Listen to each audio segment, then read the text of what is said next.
Good morning, Mr. Jones. My name is Elizabeth, and I'm here to talk to you about high blood pressure. I understand you have high blood pressure and that your parents died of hypertension. I am sorry for your loss. As we talk about hypertension, I'd like us to first discuss what is blood pressure. Blood pressure is a force exerted by circulating blood against the walls of blood vessels. High blood pressure develops when blood flows through your arteries at higher than normal pressures. Your blood pressure is made up of two numbers, the systolic and the diastolic. The systolic blood pressure is the one that mostly determines if you have a high blood pressure. And the current definition of hypertension is systolic blood pressure values of 130 or more and diastolic pressure of more than 80. Hypertension ranks amongst the most common chronic medical conditions, especially for the black population. And therefore, as a black man, you are at a much higher risk of developing hypertension. And that is actually one of the criteria of risk factors of hypertension. When we look at primary hypertension, we say that it is very difficult to actually identify a cause of primary hypertension. However, we have certain risk factors. As I said before, genetics play a big role. So because your parents did have hypertension, you are therefore prone to have genes that are carrying the disease. Other than genetics, we have diet, we have lifestyle, and we also have age. So anyone over the age of 50 is at a risk of developing hypertension. When we talk about lifestyle, we're talking about your sedentary lifestyles. For example, you have said that you don't move around a lot, so you don't exercise a lot. That in itself is a risk factor. Your diet too is also very important. So in diet, we're looking at things like sodium. How much salt are you having on a daily basis?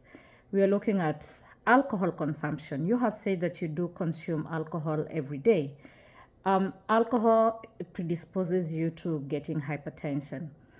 So we also look at things like stress. You are in a stressful career right now as a policeman, and therefore those are things that can predispose you to getting hypertension, primary hypertension to be exact. I will look at secondary hypertension. Secondary hypertension is hypertension that is caused by another medical condition. For example, we look at women who are pregnant or who are expecting. They go through a certain medical condition called preeclampsia. So by virtue of getting this condition, it raises their blood pressure to a point where they have high blood pressure, and therefore it is called secondary hypertension. In secondary hypertension, we have a cause of the high blood pressure, and therefore the cause is known. Once we know the cause, we are then able to find cures for that particular cause, and therefore we can say that we are able to reverse the secondary hypertension. Some of the causes of secondary hypertension are birth control pills, diet aids, stimulants, maybe too much coffee. So those are things that we can be able to control. Then we have complicated hypertension. This is where hypertension has become so elevated that it is at dangerous levels. It causes end organ damage. And at this point, we find that you'll find patients complaining of poor eyesight. You may find them having, they have very elevated blood pressures to a point of 180 over 120. And it then becomes a hypertensive emergency because the blood pressure is so severe. We have organs that are now getting damaged. At this level, you find that these people even have to go to the hospital for them to be managed. So how do we diagnose hypertension? Currently, we diagnose hypertension based on accurate measurement of blood pressures and repeated high readings. So during more than 2 visits, with or without office confirmation, you are able to tell what readings you have. When you go to your doctors, the doctor is able to check your blood pressure, and after two continuous readings of elevated high blood pressure, then we are able to diagnose you as having hypertension. And depending on the numbers, then you can either be a stage 1 or a stage 2 or an emergency, a hypertensive emergency. In your case, you do have hypertension, and therefore we should be focusing on ways of bringing down your hypertension or managing your hypertension or preventing it from becoming more and more or escalating in that manner. So what are the ways in which we can help you at this point?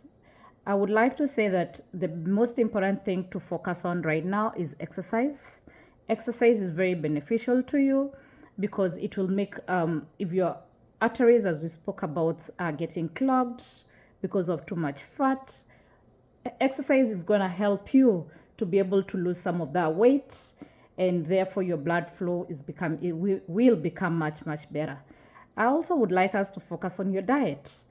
We could start by eliminating the alcohol. The same way you stopped smoking, you can as well work on the alcohol.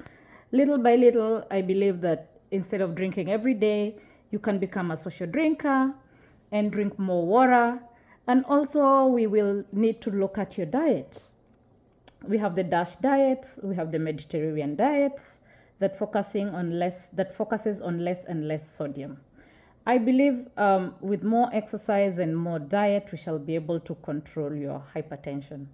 Thank you, Mr. Jones.